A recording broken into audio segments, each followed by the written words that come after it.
Hello മക്കളെ, അക്ഷയ് സാറാണ്. വളരെ പ്രധാനപ്പെട്ട ഒരു കാര്യം സംസാരിക്കാനാണ് സാറ് നിങ്ങളുടെ മുന്നിൽ വന്നിരിക്കുന്നത്.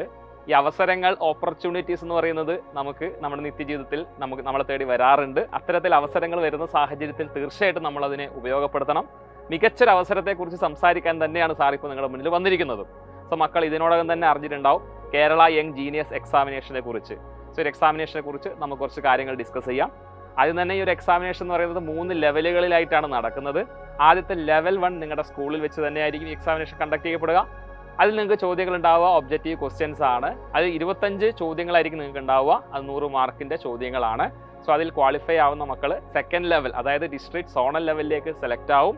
അവിടെ നിങ്ങളെ കാത്തിരിക്കുന്നതും മികച്ച ചോദ്യങ്ങൾ തന്നെയാണ്. 75 ചോദ്യങ്ങൾ നിങ്ങളെ കാത്തുണ്ടാവും. അതും ഒബ്ജക്റ്റീവ് തന്നെയാണ്. 300 മാർക്കിൻ്റെ ചോദ്യങ്ങളാണ് നിങ്ങൾ എഴുതേണ്ടത്. അത് നിങ്ങളുടെ സോണുകളിലായിരിക്കും നടത്തുക, സ്കൂളുകളിലല്ല. അപ്പോൾ ആദ്യത്തെ ലെവലിൽ സെലക്ട് ചെയ്ത മക്കൾ ഈ സെക്കൻഡ് ലെവൽ എന്ന് പറയുന്ന സോണൽ ലെവൽ കേരളത്തിലെ 3 സോണുകളായി തരംതിരിച്ചിരിക്കുന്നു. ആ 3 സോണുകളിൽ പോയിട്ടായിരിക്കും കുട്ടികൾ എക്സാമിനേഷൻ എഴുതേണ്ട സാഹചര്യം ഉണ്ടാവുക. അപ്പോൾ അതിൽ ക്വാളിഫൈ ആവുന്ന മക്കൾ തേർഡ് ലെവലിലേക്ക് സെലക്ട് ആവും.